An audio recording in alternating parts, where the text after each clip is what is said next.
Hello and welcome back to the Weighted Native Chronicles.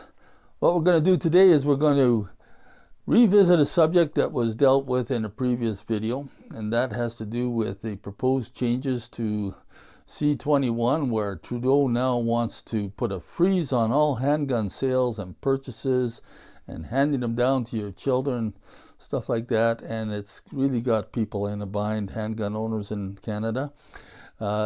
As discussed and touched on in the previous video, there is an exemption to that, and I would like to deal with that in a little bit more detail for those of you who this may be a possible solution for. So let's get into that next.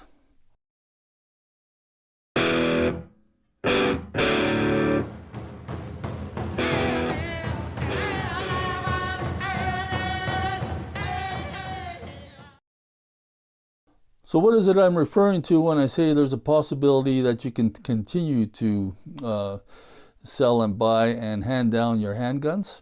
It's because of the point B in the proposed legislation, which may change by the time you see this, but I kind of doubt it. It says for use in connection with his or her lawful profession or occupation. So that's basically making some room for people that make a living in the bush, where they use a handgun because they need protection while they're working. And this doesn't apply to bow hunters and fishermen, because for some reason in the government's way of thinking, if you're out there not earning a buck, then you're just, it's all on you. You know, if you get attacked, I guess your life is not as important as somebody who's, let's say, a geologist or a trapper or things like that. People making money in the bush are somehow compelled to be out there. I don't know what their rationale is. It really doesn't make any sense. But you will be able to apply for an authorization to carry if you are working in the bush and it's in a remote area. You'll have to have the gun on your side in a holster and always visible. You're going to have to go through a lot of paperwork to do this. It costs you about $40 a year, just in terms of renewing your ATC. Probably more costly is the fact that you have to get tested for your shooting proficiency, and the first year you have to do that. It lasts for 1 year and you have to get retested, and then from then on it's every 2 years. But that's, you know, a couple $100 usually to make to do a test like that, because it has to be done by a recognized examiner. So that could be a couple $100 a shot. But anyways, you know, the reason I'm making this video is because there are some of you watching who in the past may have thought, you know, like that ATC, that's just way too much hassle. Maybe a lot of trappers, for instance, but hunting guides and people like that as well. And now that this law has come with that, punishing handgun owners and taking away their property in essence, you might be starting to think, well, maybe an ATC is worth the hassle of getting, because a lot of people, they don't get the ATC just because it's too much hassle, right? And expense, but who wants to deal with that? I mean, there is a small incentive to protect yourself in the bush, but a guy might think, well, I'm just going to wing it, you know, I'll be okay. But when it's also giving you the additional benefit of being able to keep your handgun, now we're talking, right?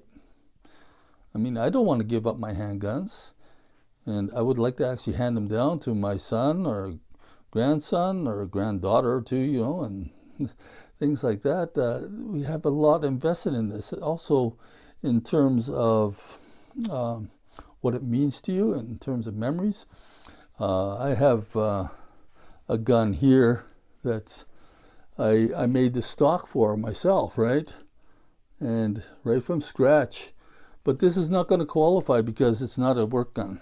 It's with guns like this, that it's a single shot, so I can't really justify it as being something for personal protection.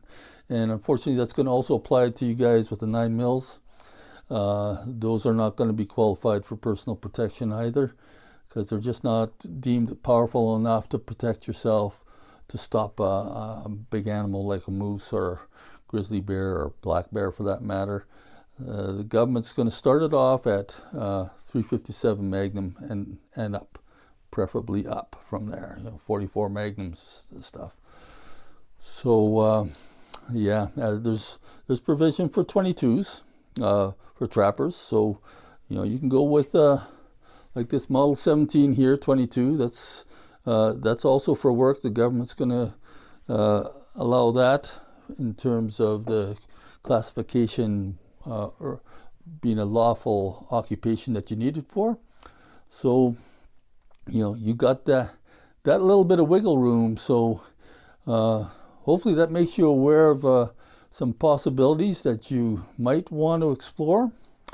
On this channel, I've created a playlist on how to get an authorization to carry.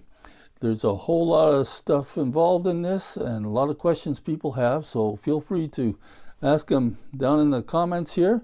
On the video, there should be a link up here for the playlist on the authorization to carry material. I've created lots of videos on that subject, but by all means, free to ask questions.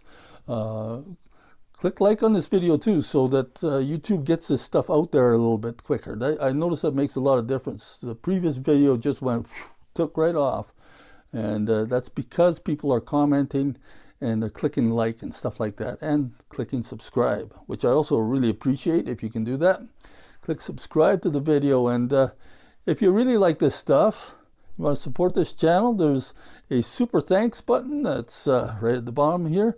You can click that and you can say, give this guy so and so much money, buy me a coffee or something like that. Stuff like that really does help for keeping content like this going and getting generated. It costs money to do everything, right? So that covers about all of it. Maybe we'll do something more on this. If you have some more questions, give me some ideas. But until then, from the Way to Native Chronicles, God bless. We'll catch you next time.